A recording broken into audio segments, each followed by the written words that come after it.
Yakuza 4 goes a long way to streamline the various systems and mechanics the series had in place to showcase all the game has to offer and help players achieve 100% completion, or at least the Platinum Trophy. Well, I can only assume that is the case, as I've only been playing these games on the PS4 in their remake and remaster forms, but judging from the new information out there, Yakuza 4 seems to be another step up in quality the series takes with each new installment. Combat is smoothed out, intensified, increased, improved, and varied with the introduction of 3 new characters alongside our Dragon of Dojima, Kiryu himself. With them comes new moves, some of which are shared, as well as a focus on crafting and refining 4 distinct styles. These are fun to play as always, but surprisingly easy to switch between thanks to their memorable moves, those aforementioned shared moves, and very different pacing, style, and movesets of combat for each character. Kamurocho is the only location available for exploration, but in return it is more explorable than ever, as well as being more densely packed with more new and beefed up minigames, sub-stories, enemy factions, collectibles, side stories, training, gear, item challenges, and a story that is the most ambitious at that point in the series. There is seriously a huge chunk more to chew on here, and all of it to a new higher standard that almost guarantees enjoyment. Going into this, renewed after scoring the Platinum for Yakuza 3, I was ready, determined, and just excited to have some fun while chasing the Platinum. So much so I actually ended up going beyond the technical requirements and completing all the minigames despite that not being linked to any trophy. However, the reward for it in form of the infinite ammo golden pistol helped tremendously for some of the latter trophies. Yakuza 4 was actually my first introduction into the series as a free PS Plus game for the PS3. I didn't get far back then, my first game was subtitles, go figure, but somehow I was able to remember starting as Akiyama and not Kiryu, so I knew about the multiple characters before I jumped in, like a faded memory or so. But I didn't know just how ambitious RGG were with the story, and how they managed to pull it all off while connecting it all beautifully to the story of the entire franchise so far. Earning all the story trophies felt the most satisfying due to just how much I enjoyed the expanded, new yet familiar direction it took throughout. Just like that, we're into the trophy guide.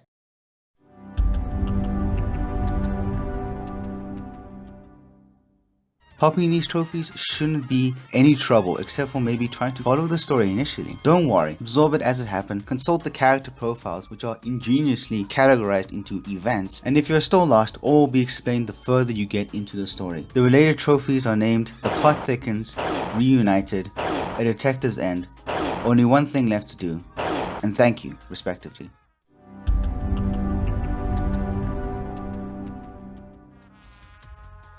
Next trophy is Legend Mode, Heir to the Legend. Bit of a tough one if you aren't used to kicking ass at these games on the hardest difficulty before you unlock this difficulty. The golden gun with its infinite ammo helps here, but be warned, it can only be transferred to one character from a clear save, and that's only if you're doing this on a New Game Plus, which is highly recommended to be honest. So don't forget to go into Premium Adventure, which is the post game basically, collect the gun from Nyomi's palace, and put it into the pockets of the characters you want to have it, and then save and create a clear data from there for the New Game Plus. I recommend Saejima, as the prison section can be pretty tough, but since you're going to have to go through the rest of the characters without it and thus learn how to be proficient with them, I'd say give it to the character you struggled with the most or whose section you want to go faster.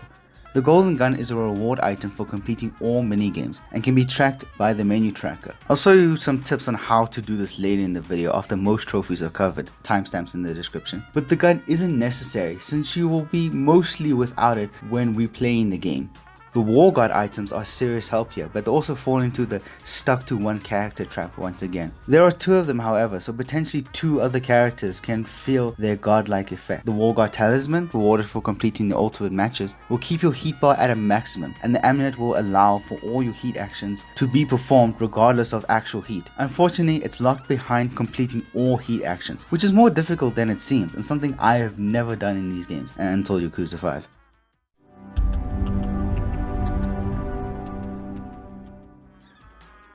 Next trophy in order is the Ultimate Challenger. This involves completing these post-game challenges the devs put in to test you. They're in the main menu.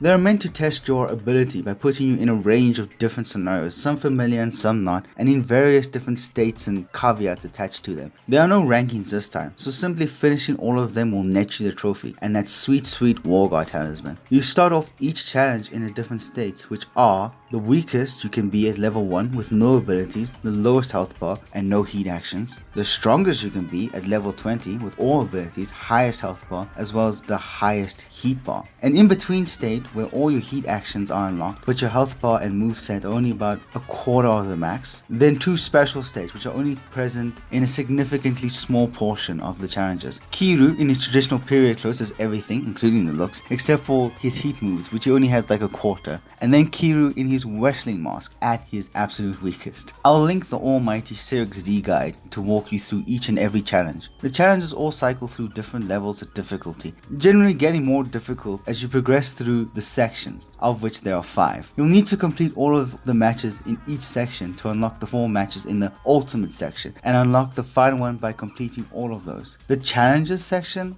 also known as the proving grounds, are just creative spins on scenarios the devs are playing with here, so the difficulty swings around and isn't the focus of this section. Look, this is the big leagues and way removed from the simple thugs on the street, and also don't feature weaker bosses that were present in the story. So if this is your first time taking on these challenges, it might be a bit much, but I promise persistence and patience will deliver results and make any subsequent games easier, as understanding how the devs approach these games will start to make sense after going through the ringer with these. However, some matches are just gotcha stages, but the guide should explain most of them, like how you have weapons in the first melee match and that's how you win. Again, fuck 1 HP states. Not being allowed to make a mistake or 2 is just stupid. Also, you might struggle with the melee match 8, which is this one, but again, determination should see you through.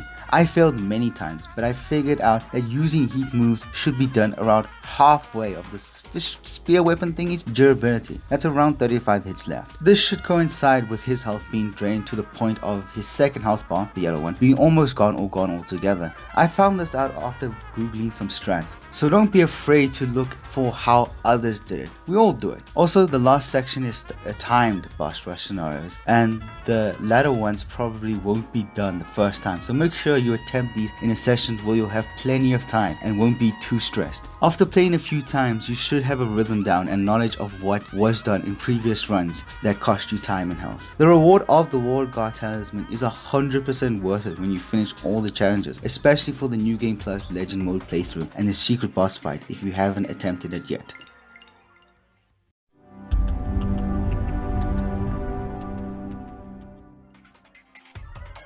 Next is the Fearsome Foursome trophy for maxing out all characters to level 20. Nearly everything you can do in this game gives you experience, so you should reach this without much trouble, especially thanks to those substories all over the place. A few tips wouldn't hurt, however, so I will say: eat new dishes after a fight to recover health, craft the Yakuza training gear from Kamiyama Works, and if you want to get into more fights, get drunk and equip the encounter finder, and break as many weapons as you can in these fights.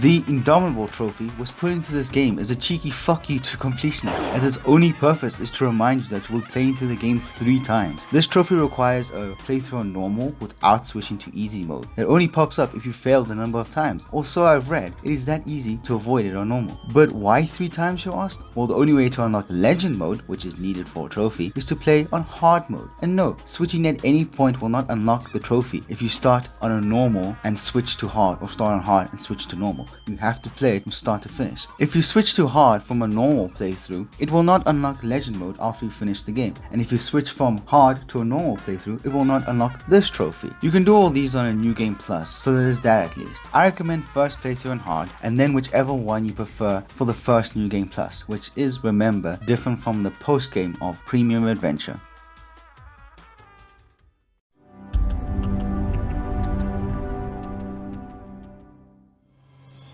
Next are the Substory trophies of Substory Novice, Substory Helper, Substory Lover, and Substory Completionist.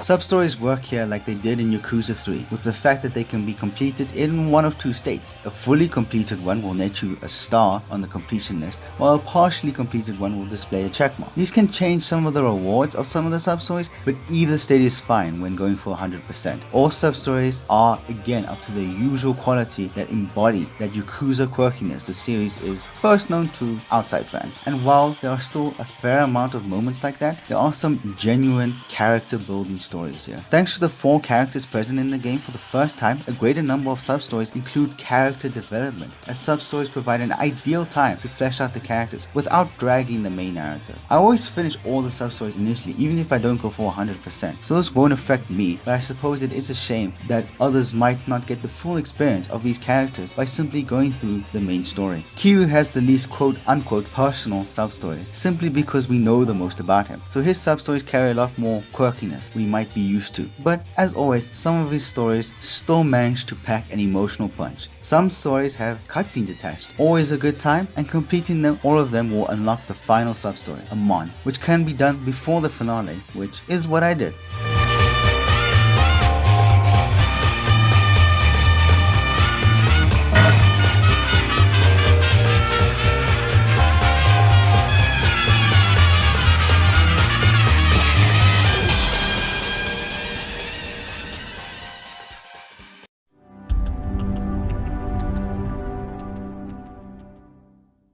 Now for Amon. The secret boss is back, ready to drag you to that Okinawan ring, and has brought the brothers of his clan to match the rest of your crew. The key few things to really keep in mind before the fight: stock up on healing items, give Tanimura all pieces to the sacred tree armor as he'll be up against a submachine gun spammer, and don't bother bringing any weapons as they'll be broken in one hit. Don't worry, repair kits are always there, or you can discard weapons you got from Bob and he'll give you a new one.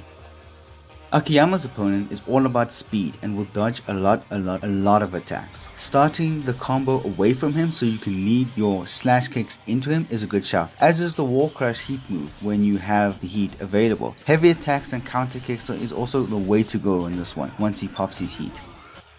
Saejima's opponent has a giant hammer that explodes on impact with you no matter what. The charging finishing combo after his attack is effective, as it is for most scenarios. Juru can also heal himself in a state where he cannot be stopped, so watch out for that. The only time he can't heal is towards the end when he gets really fast. These fast combos will wipe you out in no time flat, so have patience and attack after them. Again, remember, there are lots of healing items you need to have. Tanimura's opponent is easily breezed through with the armor on, in the first part at least. The pain starts once the second gun comes out, which no, doesn't result in more bullets, but more melee attacks. Of course, he is more than happy to parry your attacks, so watch out for that, and only parry him yourself when you're able to parry him against the wall, then get some hits in. Well, only parry him into the wall when doing it offensively. Parrying for defense is okay anyway, just don't expect to hit him afterwards unless of course it's into a wall. Finally, Kiryu and Joe will square off once again. Watch out, those first 2 health bars are merely deception and only denote his first phase of his usual punches and counterattacks. First thing to watch out for will be his grenades, which he'll start throwing within the first phase and continue on until defeated. Get behind him if you can and take advantage. Once he is in his second phase, he'll switch to the other 3 styles his brethren possess. Tiger Drop is a good shout against his fast and hammer attacks, although the hammer will do damage even through it. The gun one is annoying to deal with. Other counters besides the Tiger Drop could be useful here, especially the instant footing regain, as that always seemed to put me behind him. Ultimately, Kiryu's powerful moves should get you through the section if you are persistent and not reckless with all attacks. Oh, and you'll need to be patient to see those grenades coming, as well as the kill laser Joe will summon on his phone from time to time. Needed to say, but if you see it or the grenade set up, dodge. Once the crew is defeated, you'll receive the trophy, which is the only good reward, because a breakable weapon that doesn't have much of an advantage is not more useful than the infinite ammo gun that this game has as well. You'll get the Divine Dragon Shortsword in the game as one lost troll from the Amon clan. It's not actually a bad weapon, it's nowhere near as good as the infinite ammo gun you got from defeating them in 3.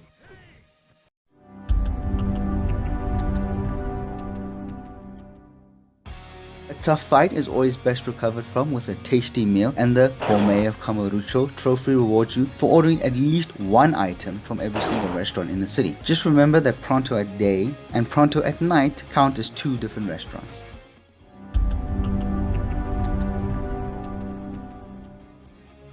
After a good meal, when you're ready to hit the streets, you might run into some clumsy people who drop their keys everywhere. Well, you'll probably want to check out the guide out there to find all the keys of Kamurocho, especially the ones found in first person or on the rooftops or undergrounds or in the sewers. You only need to open 5 in total to get the key collector trophy. It isn't directly connected to another trophy like a completion list or anything, so feel free to only get the good items or just the 5 if you really want to.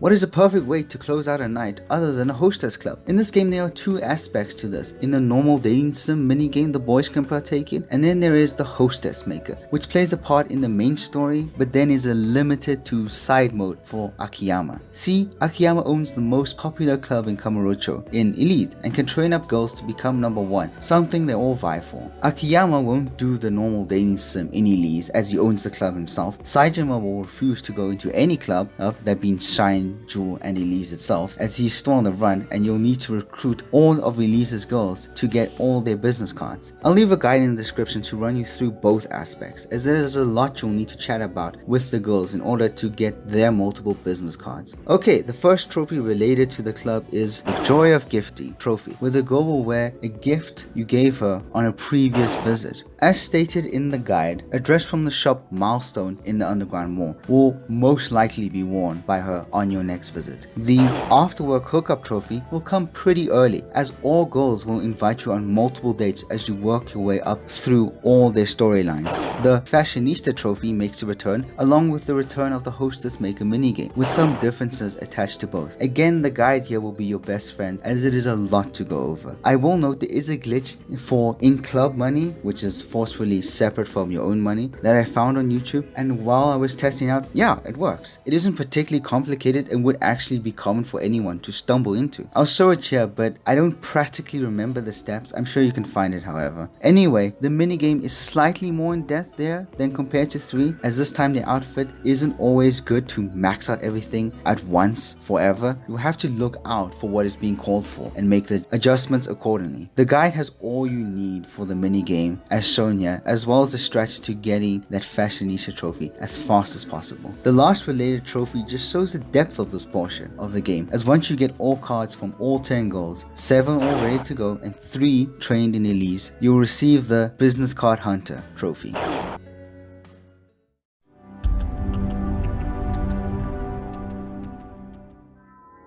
Kiryu's side story involves holding off different gangs that started to infest Kamurocho after he left for Okinawa a couple years ago. It is a fun romp to make your way through gang after gang and onto their bases. Kinda reminds me of that Hitman missions from 3. Anyway, after a leader is defeated, some of their members can still be found around in the streets. Defeat them after you defeated the bosses and they'll give you an emblem. Collect 10 of these and you'll receive the Emblem Collector trophy.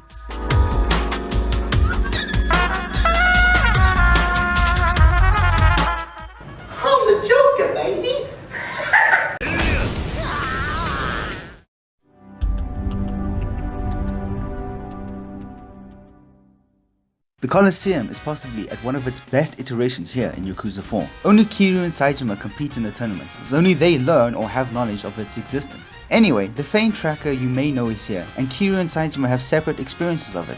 That is because only Saejima can get the Star of the Coliseum trophy by reaching rank 3, also known as the Star of the Coliseum rank, so yeah.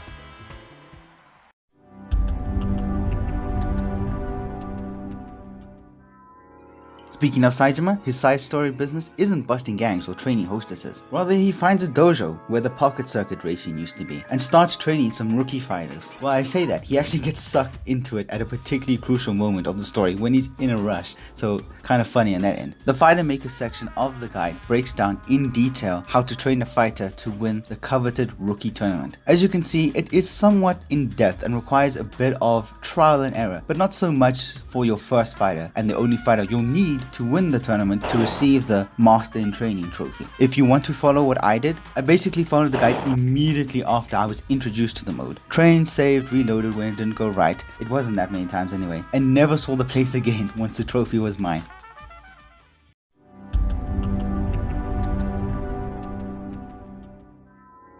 Weapons Master is a trophy that requires you to mod at least one weapon in each category. Go to the simplest one, but note that the modding shop and the weapon shop are separate from each other, and be conscious of price as well. Materials and space in your inventory is also mightily important. The guide should provide you with all the information you would need to accomplish this.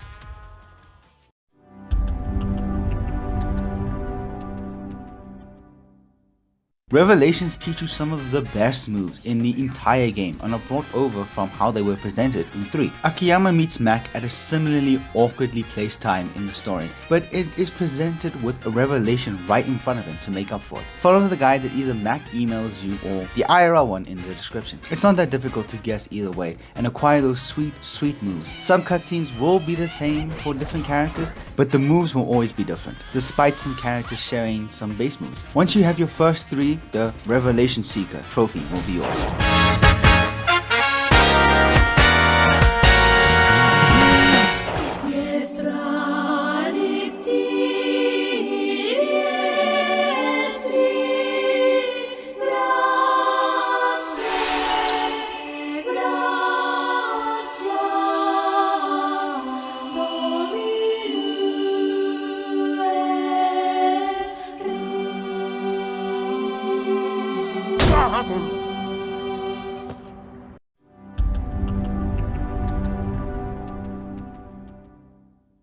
Onto the minigames next, and going one step further and reaching all the game's criteria for completion alongside collecting the trophies can help net you the golden gun, an infinite ammo pistol which can make sections of this game a cakewalk for whichever character has it at the time. As such, I will be describing how to obtain completion as well as the trophy requirements, as sometimes that won't necessarily follow the same path. Alright, let's begin.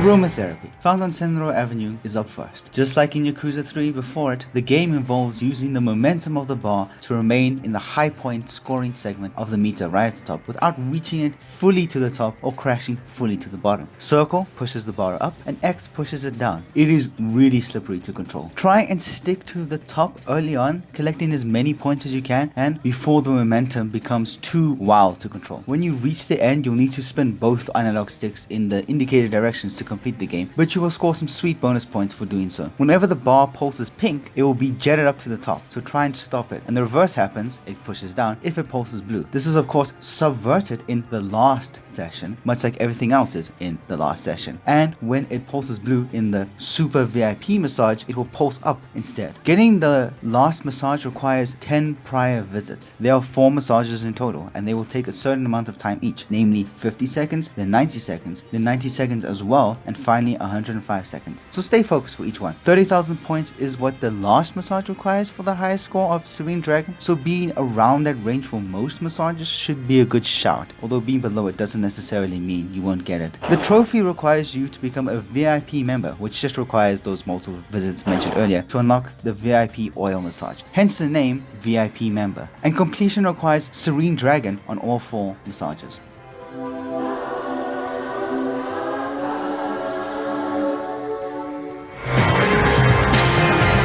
Table tennis is found by the hot spring on Park Boulevard, near Kamurocho Hills. You can choose to take a bath before and then get into it, or just get straight into it. Don't worry about adjusting the direction of your shot. Just focus on hitting the ball when it flashes white. The main mechanic of this mode is to stare at some boobs. Using L2, after you sent the ball away, stare at her chest. The closer you move the camera towards her tits, the faster the heat gauge will rise. Once it's full, you'll be able to hit triangle to smash the ball towards her in a devastating fashion. On higher difficulties and also further into matches, she will be able to return the smash, so be wary. For the trophy, Table Tennis Pro, you'll need to smash 3 times in one match, and for completion, you'll need to beat the girls at all 3 difficulties. It may be rough at first, but after some practice, once you nail it down, it becomes no trouble at all.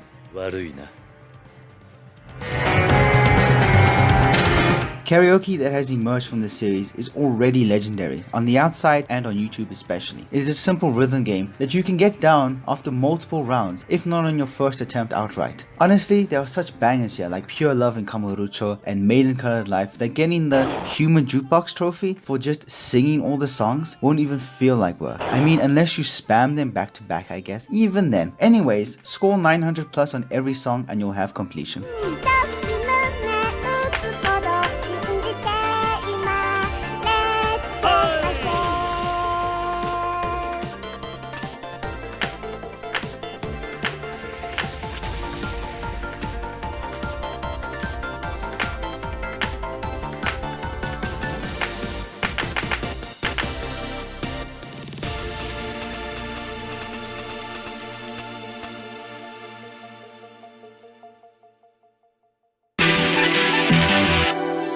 dot is back, and with a whole lot of new modes to conquer this time. Thankfully, since you're only in Kamurocho for this entire game, you won't have to repeat the difficulties across cities like in Yakuza 3. Anyways, the basic technique remains the same to get the dot to land exactly where you want to when you throw. Pull your right stick about what feels like 3/4 down but looks like halfway and release it quickly. Practice a few times to get it right, but once you have it down, all you'll need to worry about is aiming with the left stick. The real challenge here isn't the hat trick trophy that tasks you with getting a hat trick or all 3 dots in a single session in Bullseye. Rather, it is completion that requires you beating the beginner, intermediate, and advanced difficulty in all 5 modes. For the 0-1 games, you only need to do it on each difficulty on a target of your choosing. For the count up, it is equally just as simple. Just play it at each difficulty level. Also, a triple 20 is really helpful here. I believe it's called a ton 180 or ton 80 in real dots. Anyway, the real headache here is understanding cricket. Cricket is the mode where there are 7 regions only available to hit. In the standard, they are the regions of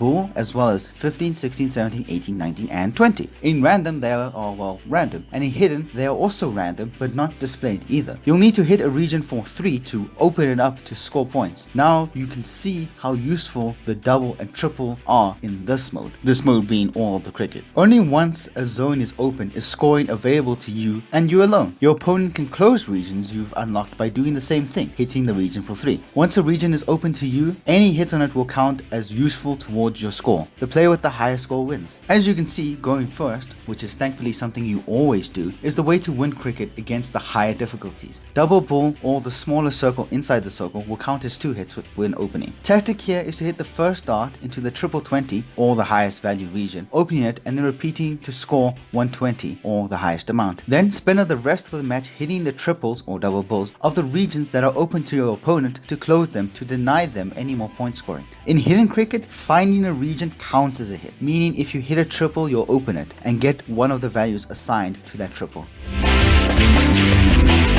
Pool is broken in these remasters. The only way to do it is shown here with this video, all credits in the description. Just like I said in my Yakuza 3 guide, you'll need a pen-like object to keep your pull back straight. Other than that, it is pretty standard pull here, but it does get progressively, even hair-pullingly more difficult as you go along against the 4 different opponents in each of the 4 different game modes for completion. However, if you're just here for the trophy, all you'll need to do is score the first point in 4 ball, which the game teaches you how to play, but it basically just boils down to hitting 2 balls in 1 hit for a point and the opportunity to go again directly after that. Anyway, score the first point and the first carom trophy should be yours. The boiled turkey trophy for bowling requires you to get a turkey or 3 strikes in a row. For completion, you need to score 200 in one 10-frame game. Tall order, so strikes are the name of the game here. Luckily, it's way more controlled here than in Yakuza 3. Hit between the 2 hash markers on one side. Aim for the area between the front pin and the pin just behind that, and blast as much power as you can. Don't be afraid to use a spin to compensate for any deviations from this. This should net you a strike 90% of the time, and after some practice, you should have it down.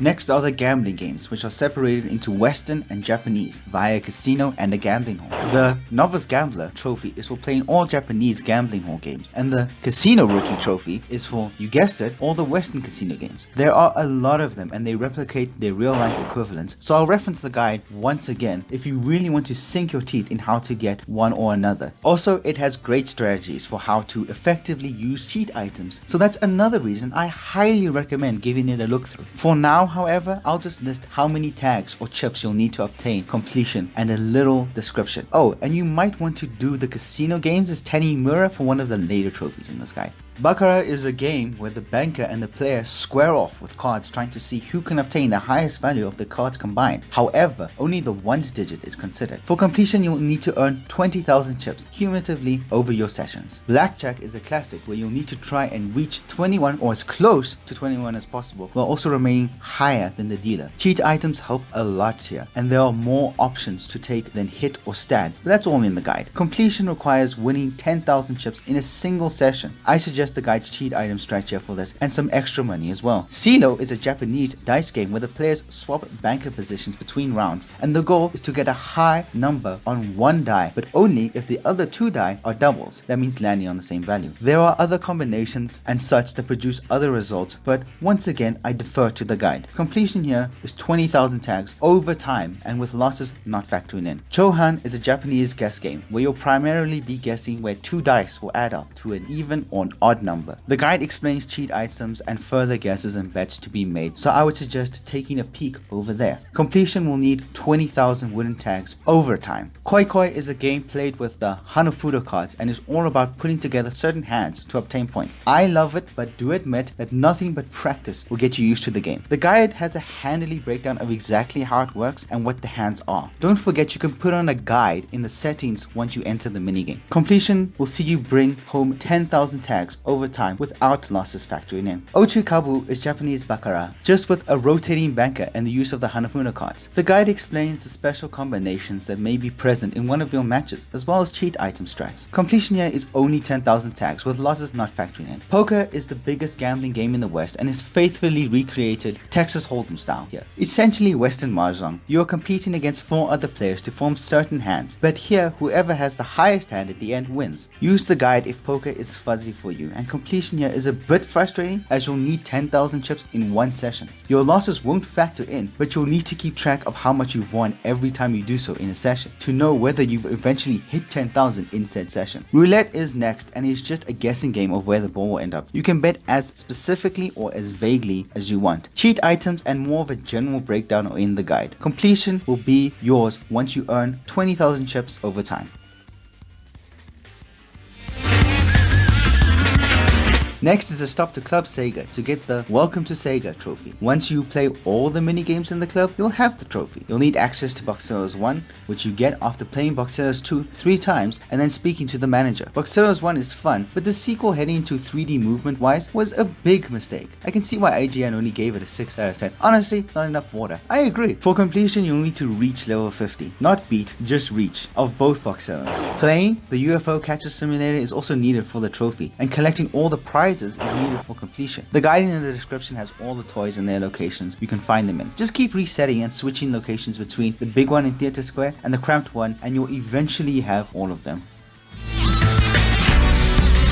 I've said it before and I'll say it again. I love Mahjong, or this version of Riichi Mahjong, and it is all because of this game. It is basically Japanese poker, and I still have poured more hours into this than any other minigame in any game I've played. There are good videos out there that can teach you Mahjong. I'll recommend this 3-hour epic that taught me, but all I can say is taking your time to learn it will make the rest of the series, and possibly other Japanese video games, way more enjoyable, as it is generally a fantastic game. One tip is to not feel obligated to use chi, pon, or kan. Sticking to a concealed hand is easier and can sometimes net you better points down the line. That being said, for the 7 pairs trophy, you'll need to achieve the 7 pairs hand, that is having 14 tiles consisting of 7 melts consisting of the exact same tile. For completion, however, you'll need to have a game that absolutely crushes your opponents and earns you at least a final score of 50,000. 勝ち方だ。リーチ、ツモ、ピンフ、ドラ2、マンガン。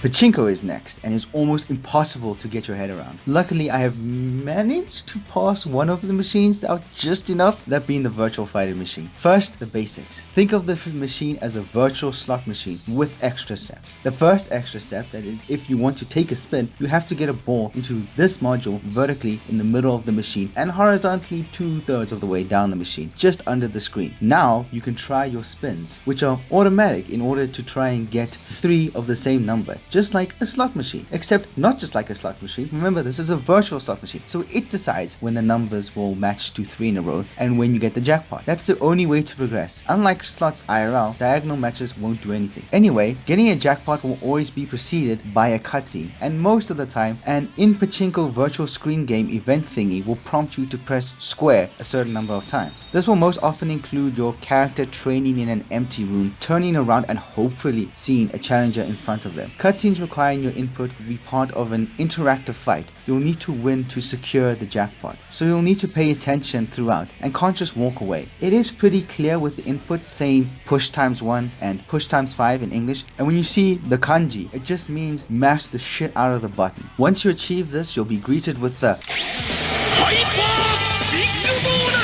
and that's your cue to start raking in the balls. Once the absolute banger of the song Cry starts, I don't know if that's the name, but it is the first lyric, any balls that land in the module won't give you any spins, but instead return a big bonus number of balls. Once the song ends, balls in the module will go back to giving you spin attempts. Automatic spins, remember. However, once you score a jackpot, your chances of scoring another one relatively soon after are increased exponentially. Again, because it's a virtual slot machine. Keep watching for the fight scenes, spamming the button at the right time. Keep in mind that you can fail it, and sometimes the game can fail you despite what you do. That's always the worst. And then start raking in that hyper big bonus. The first jackpot can take forever and is something I have never achieved. No, what you'll need is the get rich quick charm that guarantees a jackpot on the first spin. You can find it in the underground lockers, specifically F4, or in Premier Adventure in the Premier Adventure S Item Pack 2 after you beat the main game. For the Way of the Pachinko King trophy, you only need 500 more balls than what you started with, but for completion you'll need 5,000 more, probably requiring somewhere between 5 to 11 jackpots depending on your luck.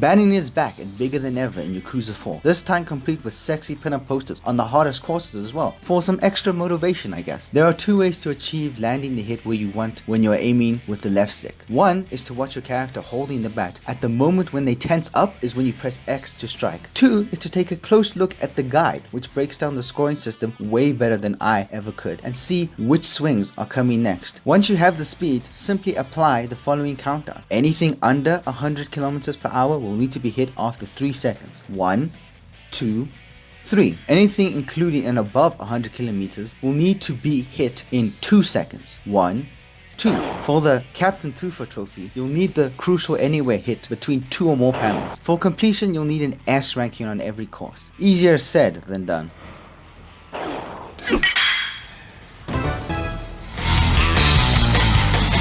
Shogi is Japanese chess, basically. Not really. I don't know, and I don't have to know, since all that is needed to get the Shogi promotion trophy is to follow this video step by step, as it includes a promotion.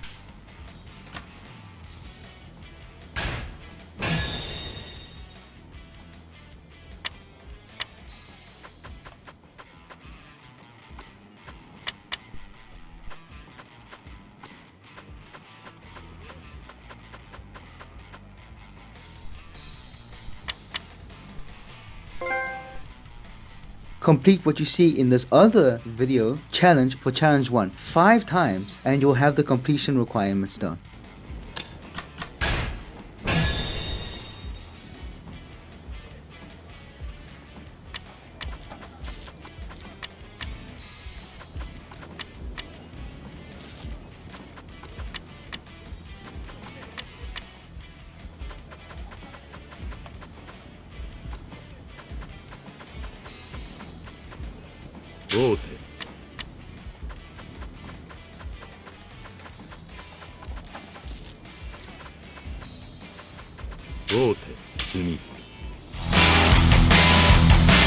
Golfing and fishing 5 times will net you the Mr. Outdoors trophy. Simple as that. I love golfing in this game. It is way easier to control here than in any entry into the franchise, and winning the top tournament over and over and over and over and over again like I did can net you quite a bit of money. Fishing is also something I very much enjoy in this game, and it's easy enough to learn. The blue area is where your bait is effective. Press X to hook as soon as you see the prompt. Reel in with R1, relax the reel with L1. Don't over or underfill the tension meter, and follow the direction of the fish with your analog stick. For fishing completion, there is a guide that shows the different times of day and distance for each and every fish, which of course you'll need all of them for completion. And for golf completion, all you'll need to do is win a tournament with a score of under 5 or better. And if you're addicted like me, that's easy pickings.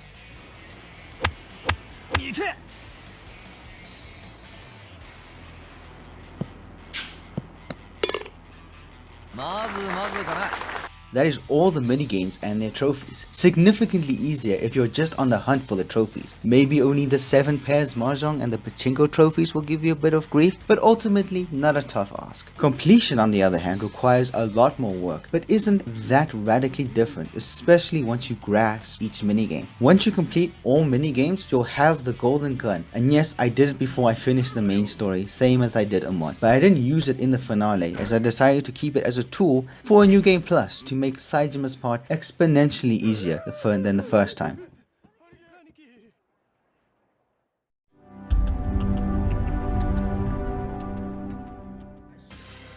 Once you accumulate 10 million yen all at once, you'll have the Walking Bank trophy. My golf tournaments wins certainly helped this along, but ultimately the gambling games with cheat items pushed me over the edge. Also, all the characters' finances get pulled together in the finale, making things way easier.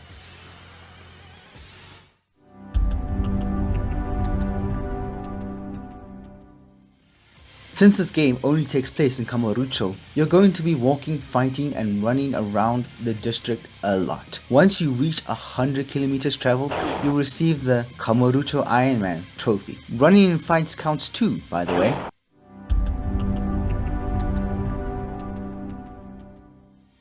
The Kamurocho Stampede King trophy requires you, bizarrely, to knock over 100 citizens of Kamurocho. Old men and skinny tall men are at your mercy this time. Don't loop around them, because if they didn't fall initially, they won't fall again, even if you think you just missed them. Rather, speed through the city, continuously knocking over as many people as you can. This will take a while, so try and get into the habit of doing it the moment you step out of Sky Finance.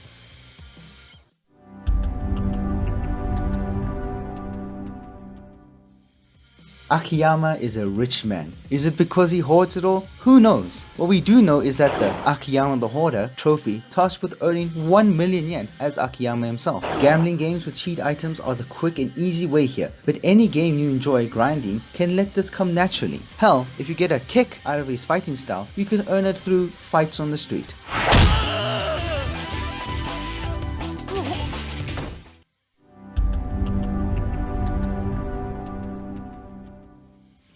Yakuza 4 introduces us to Saejima and shows us why he is known as the Gunslinger. The Saejima the Slinger trophy tasks us with continuing in that spirit and purchasing 5 guns with the tiger tattooed man himself. The cheapest gun from the rooftop weapons store is the 9mm for 120,000 yen. Buy 5 of those.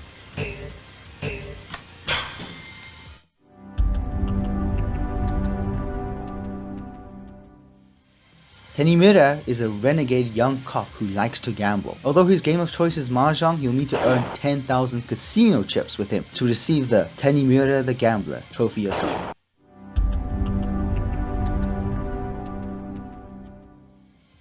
A lot can be said to describe our main man Kiryu, Yondaimen, Dojima no Ryu, world's best dad, but certainly we can describe him as someone who crushes all obstacles in front of him. The Kiryu the Crusher trophy tasks you with breaking 100 weapons in battle as Kiryu. Anything you can pick up to beat down on your enemies is a weapon, so don't be afraid to crush those all so expendable Kamurocho bikes.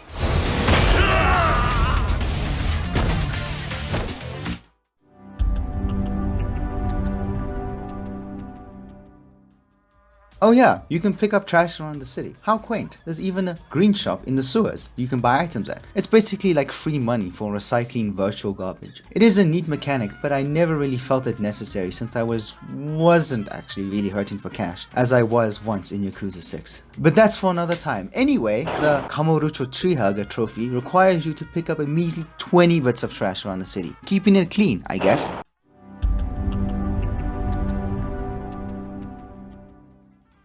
The final trophy is kinda an odd one, but nonetheless, learning tutorial information from the blue markers above their citizen's head will earn you memos, and crucially, some XP as well. Talk to them as soon as you can. The guide below should give you an indication to where all of them are. You can't get all of them until the finale, however, and the Memo Master trophy needs you to read all of them in the pause menu first, I'm pretty sure. That is it then. Another spectacular platinum trophy in this spectacular franchise. Oh, すごいね。 Again, this is another huge undertaking for myself, but man, is it ever worth it. Believe it or not, but I've actually come to appreciate this series so much more after making my way thoroughly through most of it, especially this in-depth going for all the platinums. These are truly some special games. Again, thanks to CyricZ for the guide. Without it, these videos wouldn't be possible, and I also doubt I would be as motivated to go for all the trophies and the extra completion stuff without it. As you can see, even with how long these videos are, they would be incredibly longer and disjointed without a guide. A video just isn't the right format to really show the batting center pitcher speeds or the fishing time and the distance without really disrupting the pace. It certainly isn't right when trying to convey every single trophy, that's for sure. So the guide is truly a heaven sent. Thanks everyone for watching. I hope this helps at least some of you out there. And once again, I'll leave a video I like and actually a channel I suspect most Yakuza fans will be familiar with somewhere in the description. Well everyone, have a good one. Arigatou gozaimasu.